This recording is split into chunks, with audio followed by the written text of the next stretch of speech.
사무엘상 16장 벌써 9번째 시간이 됐습니다. 우리가 성장하면서 많은 선생님, 스승을 만나죠. 여러분 얼마나 많은 선생님을 통해서 우리가 성장하고 배우고 그럽니까? 혹시 여러분 나를 가르쳐 주셨던 선생님 기억나는 분 계십니까? 저에게도 굉장히 많은 선생님 계셨겠죠. 예. 그간에 특별히 제가 책으로 만난 두 스승이 있습니다.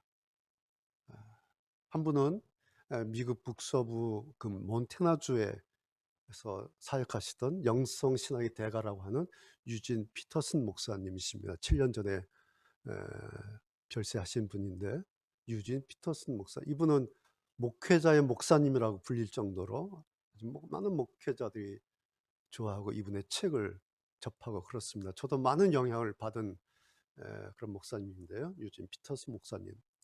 저는 개인적으로 이분의 책을 통해서 도대체 기독교 신앙이란 무엇인가를 배웠고, 그리고 성경을 어떻게 읽어야 되는가, 도대체 성경을 어떻게 읽어야 되는가, 이 부분에 많은 도움을 주신 분이 이 유진 피터슨 목사님입니다. 물론 책으로 만났죠.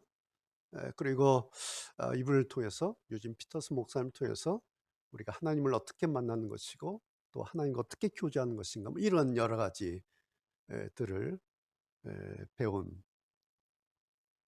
분이 유진 피터슨 목사님입니다. 우리 교회 신앙 9번째 크리스천들이 이제 하나님에 대해서 이야기하는 것을 그만두고 하나님과 개인적으로 만나 친밀하게 교제하고 사귀어야 된다. 그 내용이 유진 피터슨 목사님한테 배운 그런 내용입니다. 두 번째 제가 책을 통해서 만난 스승은 이어령 교수님. 제가 자주 말씀을 드리죠. 3년 전에 세상을 떠나신 교수님이시죠. 이어령 교수님. 물론 여러분도 뭐 TV 강연을 통해서 또 많은 저서를 통해서 우리가 그동안 만나왔죠. 저는 이분의 글을 대할 때마다, 이분의 책을 읽을 때마다 그 지성과 이 영성이 이렇게 움직이는 변주곡 같은 그런 느낌을 많이 받습니다. 때로는 책을 읽으면서 어떻게 이런 생각을 했을까, 그의 천재성에 놀랄 때가 참 많고, 그러면서 때로는 이렇게 뛰어난 분이 얼마나 인간적으로 순수한가, 그 순진함에 또 놀라기도 하는, 그래서 늘 제 책상에 책을 놓고 이렇게 읽는 그런 책으로 만난 스승 이어령 교수님입니다. 최근에 읽은 책이 이제 이어령 교수님의 마지막 인터뷰를 묶은 책인데요. 이어령의 마지막 수업이라는 그 책인데, 그 김지수 작가라고 그분의 제자인 그 기자가 쓴 책이에요. 이 책의 맨 마지막에 이제 마지막 에필로그 마지막 문장이 뭐냐니까 이런 겁니다. 나 절대로 안 죽어.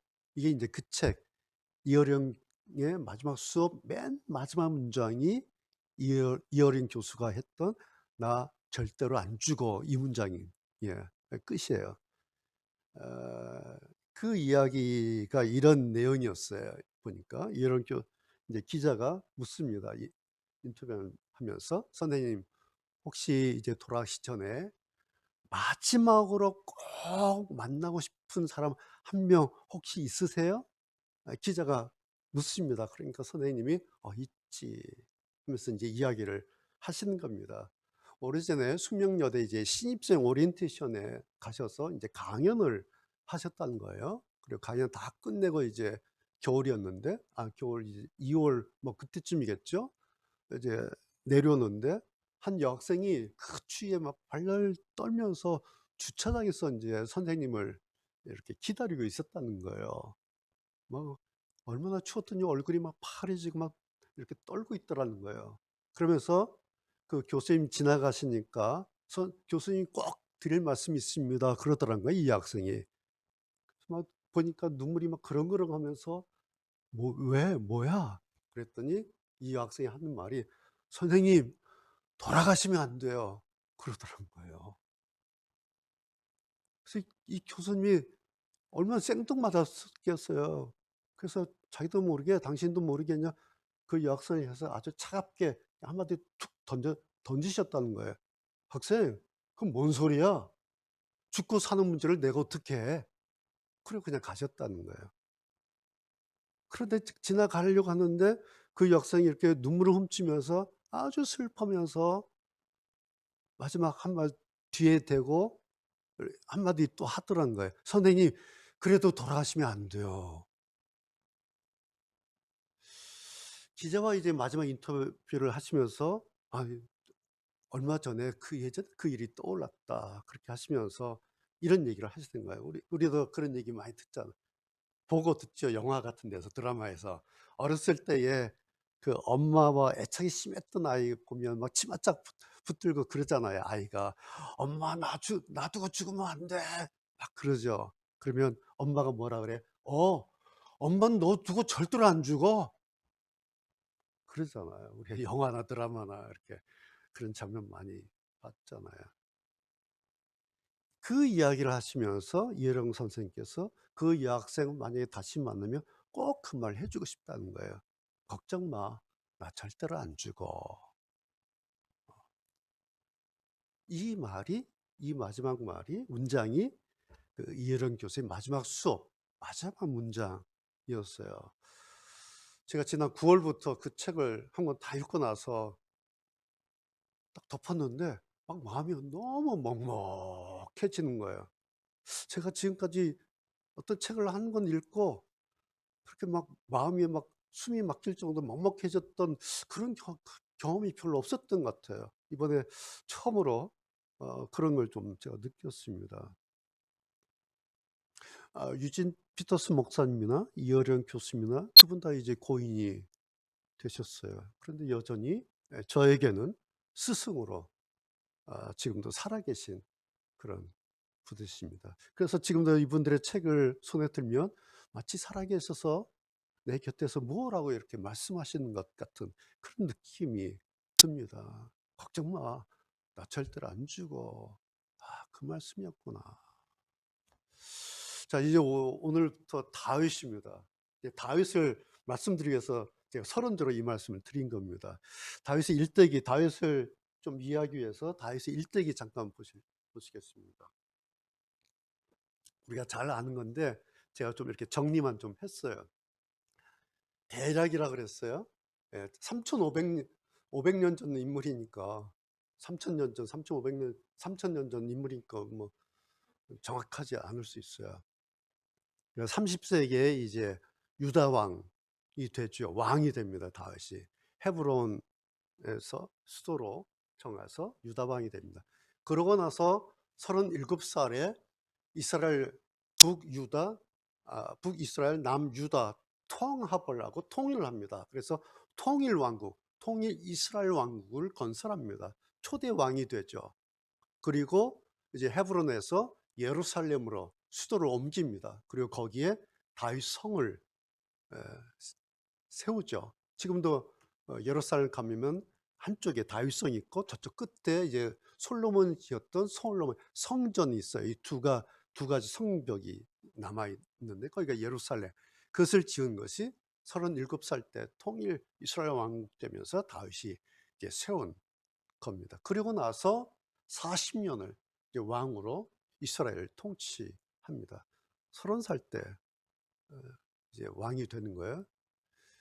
그리고 그 10년 전 20년 20대 때는 10년 동안 여러분 잘 아신 것처럼 이제 사울이 시기를 하기 시작하죠. 그래서 도망을 가죠. 그래서 거의 10여 년에 가까운 20대를 다윗은 광야에서 떠돌이하면서 도망가면서 그런 아주 험한 세월을 보내지 않습니까?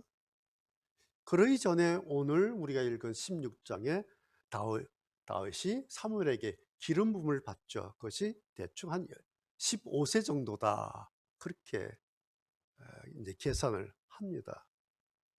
자, 여기서 뭐가 보입니까? 이제 사울 왕과 다윗이 보이죠. 이게 다윗 이야기하면 사울 왕을 떼낼 수가 없어요. 그러니까 15년 정도, 이제 15세에 사무엘에게 기름 부음을 받고 오늘도 나오죠. 또 사울이 악신이 들으니까 다윗이 가서 수금을 타주고 하면서 이제 사울을 만나요. 그러면서 유다 인제 광야 생활 끝나고 30 세가 될 때까지 한 15년 이 세월이 다윗과 사울 왕의 시기가 이렇게 겹칩니다. 네, 겹치는데 어떻습니까? 광야 생활이에요. 연단의 세월이에요. 그러면서 동시에 한쪽에서는 왕이 될 다윗이 준비가 되어가는 세월이에요. 그러니까 연단과 준비가 같이 되어가는 세월이 다윗의 20대 요 시즌이었다. 이렇게 봅니다. 그래서 제가 이렇게 이번에 설교하기 위해서 다시 이제 다윗을 시작하면서 이렇게 들여다보면서 무슨 생각이 드냐니까 '아 참 안쓰럽다.' 이 다윗을 보면서 '아 참 안쓰럽다.' 하면서 '야 인생이 참 안쓰러운 거구나.' 이런 느낌이 들었어요. 오늘 설교 제목이죠. 예. 오늘 이제 다윗을 시작해요. 16 장부터 이제 시작을 하는데 여러분 기억나십니까? 제가 쉴만한 교회 2012년 13년 전에죠. 그때도 한번 설교를 했어요. 근데 13년 전 설교했던 다윗하고 이번에 제가 다윗을 다시 시작하면서 설교하기 위해서 들여다보는데 느낌이 전혀 달라요. '이게 뭐지?' 13년 전에는 제 나이가 한 50대 중반이었겠죠? 그때 읽었던 그 다윗이에요. 그리고 한 13년 지나서 지금 이제 60대 말이지 않습니까? 지금 보는 다윗의 이 시작의 모습이 이 16 장의 그 느낌이 이렇게 달라 보이는 거예요. 그래서 제가 성경 같은 성경이네. 그리고 사람도 같은 사람이고 연대도 같은 연대고 그런데 이 다윗을 13년 지나서 다시 보고 그리고 제가 개인적으로 나이가 들어서 다시 보니까 그 느낌이 완전히 다른 거예요. 그래서 '아 이게 뭐지?' 그러다가 떠오른 생각이 이거예요. '아 이런 것이 하나님께서 우리 인간을 보시는 느낌이 이런 거구나. 하나님께서 나를 보실 때에 하나님께서 우리를 보실 때 이렇게 참으로 안쓰럽게 보시겠구나. 그런 건가 보다. 아 그래서 하나님을 긍휼히 여기시는 하나님이라 그러는 거구나. 그래서 하나님은 자비의 하나님이시고 하나님이 그래서 우리를 도우신다. 하나님이 우리와 동행하신다. 하나님의 손으로 하나님의 손길로 우리를 붙드신다. 그 뜻이 그거구나. 왜? 하나님께서 우리를 보실 때 너무나 안쓰러우시니까.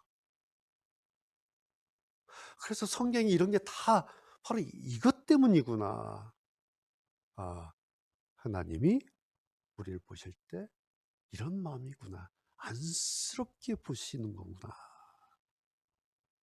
그래서 이번에 다윗을 이렇게 다시 시작하면서 새삼스럽게 그런 하나님의 마음이 읽혀졌습니다. 그래서 오늘 다윗 설교 첫 번째 제목이 여러분 보신 대로 다 인생 다윗뿐만 아니라 이 세상의 모든 인간들 인생 참 안쓰럽다. 일단 제목을 그렇게 잡고 오늘 다윗을 시작하려고 합니다. 여러분 사람들 하면 여러분도 어때요? 다윗 하면 떠오르는 이미지 아는 거 떠오르죠? 뭡니까? 골리앗을 이긴 소년, 이스라엘의 영웅, 최고의 시인, 시편의 다윗 뭐 등등 다윗하면 떠오르는 이미지들, 떠오르는 기억들, 최고의 인물. 그래서 다윗을 아주 자랑스럽게 여기기도 하고 믿음의 사람 모델 1 순위 다윗이에요. 특별히 우리도 그러지만 유대인들은 지금도 아브라함, 다윗 자기들 최고의 자랑 그러지 않습니까? 예. 그 인물이 다윗이에요. 그래서 다윗의 이야기가 시작된 오늘 사무엘상 16 장만 하더라도 내용만 보면 하루아침에 거의 뭐 벼락출세하는 거죠. 뭐 스타 탄생이에요. 그렇죠? 그런데 이 사람이 어떤 사람이에요? 오늘 우리가 읽어 봤지만 첫째 아들이 아니에요. 뭐 이것저것 제법 다 갖춘 사람도 아니죠. 그냥 8 형제의 맨 마지막 끝 막내예요. 그리고 하는 일이 뭐예요? 매일같이 그냥 들판에 나와서 양떼 지키는 게 일과예요. 그냥 목동이에요. 그런 아이예요. 그러느라고 그냥 아버지한테도 주목받지 못하고 형님들한테도 뭐 주목받지 못한 '아 걔 들판에 있을 거야. 뭐 이 정도. 그냥 있으나 마나한 그런 막내에 불과했던 그런 아이죠, 다윗은. 자, 사무엘 앞에 이렇게 불려왔죠. 오늘 그런데 12절 보면 그 모습이 지금으로 하면 완전히 뭐 중성적인 그 아이돌 이미지라고 할까요? 뭐 예쁘고 잘생겼고 뭐 괜찮은 그런 외모를 가지고 있었어요. 그런데 이것이 다윗이 선택받은 중요한 근거나 중요한 이유는 아니다라는 거예요. 사울과 달라요. 7절에 하나님께서 말씀하시죠. 사람들은 외모를 보는데 무슨 뜻이겠어요? 그래서 내가 그 기준으로 뽑은 사람이 사울이다. 왜? 너희들 좋아하니까. 그런데 너희들 실패했지. 사람들 외모 보고 뽑았는데 너희들 실패했지. 그래서 나 여호와는 외모가 아니라 그 중심, 그 마음을 본다. 이것이 다윗을 선택한 기준이죠. 자, 차이가 뭘까요? 외모와 중심. 외모는 누구 눈에나 그냥 보여요. 그렇죠? 그러니까 뽑힌 이유를 금방 알아요. 딱 보니까 사울 보니까 왕감 맞네. 끝. 그런데 이것이 비극의 주인공 사울 왕이에요. 자, 그런데 그 사람의 중심, 그 사람의 마음, 여러분이나 저나 우리 다 중심이 있다 그러죠? 다 마음이 있다 그래요? 보여요? 나도 내 마음이 안 보여요. 그렇죠? 마음은 우리 눈에 보이지 않아요. 그래서 이것은 하나님만의 영역이에요. 내 마음은 내 거 같은데 내 마음이 나한테 있어요. 그런데 안 보여요. 하나님만의 영역이에요. 물론 많은 세월 지나요. 그리고 많은 일을 겪어보고 나면 비로소 그때 아, 이 사람이 이런 마음이었구나. 저 사람이 그런 마음이었구나. 그 사람이 이런 사람이었구나. 나중에 많은 세월 지나고 많이 겪어보면 아, 그런 마음이었구나. 어머니 돌아가시고 아버지 돌아가신 다음에 나중에 생각하면 그때 어머니가 그런 마음이셨겠구나. 그때 아버지가 그런 마음이셨겠구나라고 대충 알게 되는 거예요. 그렇죠? 그게 외모와 마음이라는 것의 차이가 그런 거죠. 자, 16장부터 이제 시작되는 다윗의 이야기는 앞으로 10년 넘게 이제 계속해서 사울 왕과 겹치면서 줄타기를 하죠. 예. 제가 찾아봤어요. 13년 전에 또 다윗 설교 몇 번 했는가 보니까 23번 다윗만 가지고 제가 23번을 설교를 했어요. 만약 그 정도라면 이제 오늘부터 다윗 설교니까 한 내년 봄까지 가게 될지도 모르겠습니다. 자, 특별히 오늘 다윗이 등장하고 또 사울 왕이 등장하는데 오늘 16장에서 다윗과 사울 왕이 겹치게 되는 첫 장면이 뭐냐니까 13절과 14절이에요. 요 절. 근데 13절과 14절에서 다윗과 사울이 겹치는데 이렇게 겹쳐요. 다윗이 사무엘에게 기름 부음을 받은 그날 이후부터 여호와의 신, 성령이죠. 여호와의 신이 다윗에게 크게 임했다. 13절에는 다윗에게 여호와의 신이 크게 임했다라고 해놓고 바로 다음 절 14절에는 여호와의 신, 성령이죠. 여호와의 신이 사울에게서 떠나고 대신 여호와께서 부리신 악령이 사울을 폐인 만들기 시작했다. 사울에게 임했다. 악령이. 자, 이게 공교로워요. 13절에서는 다윗이 나오는데 그 다윗에게는 여호와의 신이 임했고 14절에는 빠른 뒤에 사울이 나오는데 사울에게서 여호와의 신이 떠나고 악령이 임했다라고 13절과 14절이 딱 겹치면서 앞으로 10년 동안 두 사람의 겹치기 내용이 어떻게 될 것인가를 예고편처럼 이렇게 보여주고 있죠. 한 사람에게는 성령이 임하고 한 사람에게는 악령이 임하는 참 대조적인죠. 예. 그리고 이 이 그림이 앞으로 전개될 그 세월의 내용을 암시하는 그런 결정적인 장면입니다. 13절 14절. 자, 그런데 우리가 알고 있죠? 사울도 처음에는 뭐 다윗과 똑같았죠. 호랑이에 사울에게 여호와의 신 얼마나 크게 임했습니까? 그래서 막 예언도 하고 전장에 나가면 하나님의 신에 감동돼서 막 전장도 이기고 막 그럽니다. 그러니까 사람들이 막 박수치고 막 난리가 나죠. 그런데 어느 날부터인가 인생의 저울추가 한쪽에서 다른 쪽으로 서서히 기울기 시작합니다. 근데 사람들이 다 알기 시작했어요. 왜 저러지? 이상해지네. 우리 왕이 왜 저러지? 다들 알기 시작하는데 딱 한 사람, 사울 왕 자기만 몰랐다는 사실이에요. 인생의 저울추가 이렇게 기울기 시작하는데. 자, 오늘 16장 읽어보면 이제 사무엘 선지자가 가서 다윗에게 기름을 부르는데 대놓고 하지 못하죠. 몰래 기름을 부어요. 왜?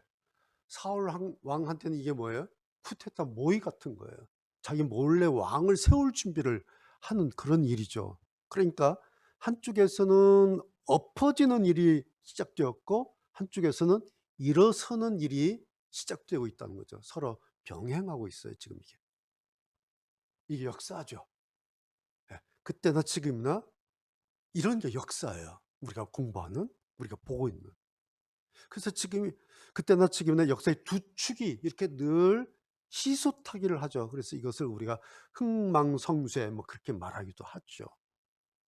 한쪽은 망하고 한쪽은 막 쇠하고 막 흥망성쇠가 막 이루어지고 막 일어나고 망하고 막 그런다는 거죠. 끊임없이 이런 역사가 이렇게 흘러가는 것을 오늘 우리가 지금도 보고 있죠. 자, 오늘 다윗의 이야기 처음 16장은 이렇게 사울왕은 점점 무너지기 시작하고 다윗은 서서히 일어서기 시작하는 그런 장면이에요. 한 사람은 악신에 들려서 고통에 시달리기 시작해요. 한 사람은 고통하고 있는 그 사람 곁에 가서 악기를 연주하면서 막 능력을 발휘하기 시작합니다. 이런 걸 보면서 우리가 이런 생각이 들 수가 있어요. 아유, 뭐 사울은 악인이니까, 악신 들렸으니까, 하나님의 영이 떠난 사람이니까 뭐 그걸로 그 자리에서 끝나는 거지. 반면에 다윗은 하나님의 사람이고 하나님 마음에 합한 사람이고 하나님 찬양한 사람이고 하나님 이름 부른 사람이니까 그 이후로 막 승승장구해야 하고 백전백승해야 되고 만사형통할 것 같아요. 그런데 우리가 다 아는 것처럼 사람들의 인생 시나리오가 다윗뿐만 아니라 우리 모든 사람들이 인생 시나리오라고 하는 것이 그렇지가 않죠. 사울은 사울대로 다윗은 다윗대로 어떻게 해요? 둘 다 발버둥을 쳐요. 오늘 이제 16장 읽었는데 그다음에 17장에 골리앗 싸움 나와요. 요 골리앗과의 싸움 이야기 하나 빼놓고는 그다음 18장부터가 진짜 다윗의 이야기예요. 막 사울이 시기하고 공격하잖아요. 그 사울왕을 피해서 도망가는 그 다윗의 이야기가 시작됐는데 그것이 10년 넘게 계속 이어지는 광야의 이야기입니다. 우리는 다윗 이야기 다 알고 있죠. 이미 다 알고 있어요. 다 알고 있어서 오늘 16장 왕으로 선택받는 이 다윗을 볼 때, 와, 다윗 좋겠다 하면서 막 무슨 아무 생각 없이 용비어 청가를 부르기에는 오늘 16장의 다윗이 굉장히 불편해요. 그리고 사실은 좀 안쓰러워요. 그래서 느껴지는 것이 그거예요. 이게 하나님 마음이시겠구나.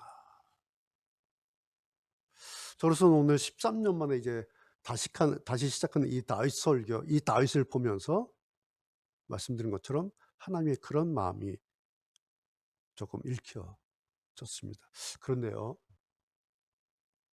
그러기 때문에 더 다행이고요. 그렇기 때문에 감사해요. 왜냐면 그 이유가 뭐냐면 우리를 늘 이렇게 보시는 그 하나님께서, 그래서 하나님께서 우리에게 하나님의 긍휼을 말씀하셨구나. 그래서 하나님께서 우리에게 당신이 자비의 하나님이라고 그렇게 말씀하셨구나. 그래서 하나님은 우리에게 당신의 그 손길을 내가 너희들에게 내주겠다. 그렇게 말씀하셨구나. 그러시는 하나님을 저는 오늘 이 다윗의 이 첫 장면에서 다시 보게 됩니다. 몇 차례 말씀드린 것처럼 우리에게는 이제 언약궤 법궤도 사라져 없어요. 에베네셀 그 도움의 돌 흔적도 없어요. 광야에서 내어줬던 그 물 반석 그거 없어요. 길갈의 12들 기념석 사라져 없습니다. 그런데 3000년 지난 지금 우리에게 여전히 하나님의 그 손길, 하나님의 그 손, 여전히 우리에게, 여전히 나에게 남아있다고 그렇게 약속하신 거구나. 여러분, 우리에게 믿을 구석 하나, 딱 하나 이렇게 남아 있습니다. 이것이 안쓰럽게 보이는 우리 인간들에게 우리 고단한 인생에 선물 하나로 남기고 주신 하나님의 손이라고 하는 것, 하나님의 손길 약속이라고 하는 것. 바로 그거죠. 그렇다고 말씀드린 것처럼 하나님의 손이라고 하는 게, 제가 이 하나님의 손 설교했었죠. 그 후에 여러분 어떻게 시뮬레이션 하셨습니까? 하나님의 손. 하나님의 손이라고 하는 게, 하나님의 손길이라고 하는 것이 우리 눈에 보이지 않죠. 보이지 않아요. 길을 써도 하나님의 손 우리 눈에 보이지 않습니다. 다만 우리가 믿죠. 기대하죠. 그리고 바라죠. 하나님의 손을 소원하죠. 그게 뭐예요? 그게 믿음이다라는. 믿음이라고 하는 것은 현실 바로 직전까지의 바라봄이에요. 내 앞에 현실로 오기 바로 직전까지 바라보는 것. 그게 믿음이다라는 거죠. 그러기 위해서 멈춰 있는 그 시간이 그 사람의 믿음이에요.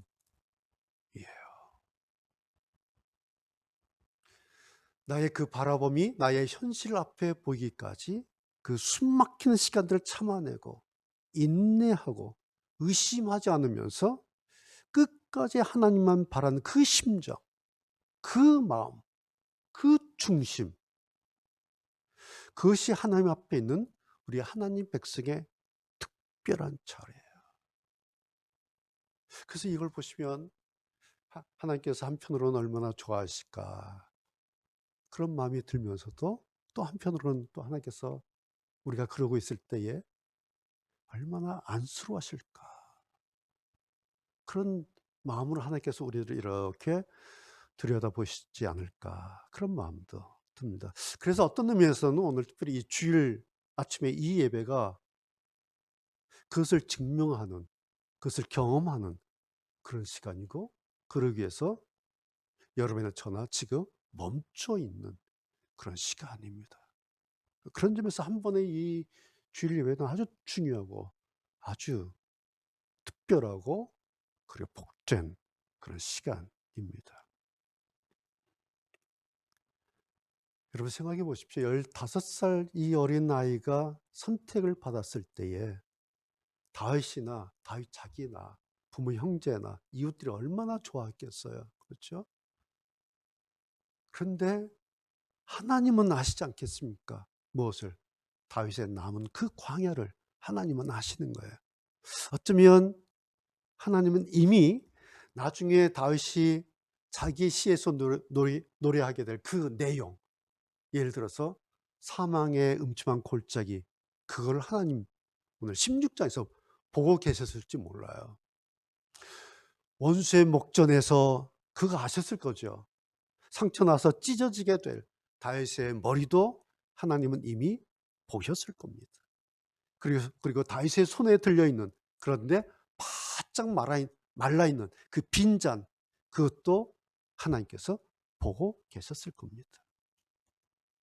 오늘 본문에서 사람들이 박수칠 때에 하나님은 다윗의 그 모든 것을 또 아셨을 겁니다. 그러면서 마음에 그렇게 안쓰러워하지 않으셨을까. 여러분 오늘 말씀 이제 정리할까요? 그런데 오늘 저는 이 다윗을 이렇게 보면서, 그리고 이 다윗을 이렇게 또 내려다보시는 그 하나님을 이렇게 묵상하면서 오늘 이런 하나님이 너무 고마운 거야. 너무 좋고 저는 정말 이 하나님 너무 다행스럽고 너무 감사해요. 그래서 또 다시 이렇게 확인하게 됩니다. 내 인생에 하나님만큼 나를 이렇게까지 안쓰럽게 여길 누군가가 있을까? 그래서 그 하나님 생각하면 막 하나님 믿는 맛이 나고 막 하나님 믿을 용기가 나고, 하나님 믿게 된 거, 야, 내 인생의 가장 큰 복이다.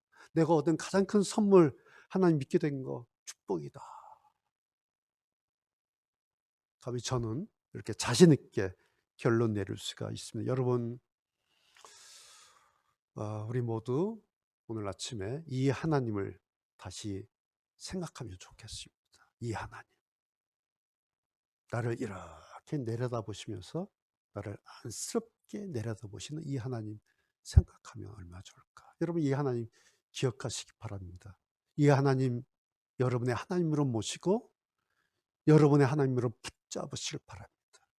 그러면 그 하나님 역시 당신의 그 손으로 여러분의 손을 맞잡아 주실 겁니다. 그러기까지 멈춰 있는 것이고 그러기까지 기다리고 있는 겁니다. 한편으로는 어쩔 수 없이 안쓰럽기는 하지만 그러나 끝까지 멋지게 갈 수 있었던 그 다윗의, 물론 때로는 10년 광야가 얼마나 고단했겠습니까? 그런데 그 다윗은 마지막 결과적으로 찬란하게 빛나고 있죠. 그것을 다윗의 별이다, 여호와의 영광이다, 그렇게 말합니다. 오늘 아침에 우리를 그렇게 내려다보시, 다윗을 그렇게 보셨던 그 하나님 여전히 우리를 그렇게 안쓰럽게 이렇게 내려다보시면서 나 여기 있어. 내가 붙잡아 줄게. 너 내 손 잡아. 그러면 돼. 라고 하시는 그 하나님 여러분 기억하시기 바랍니다.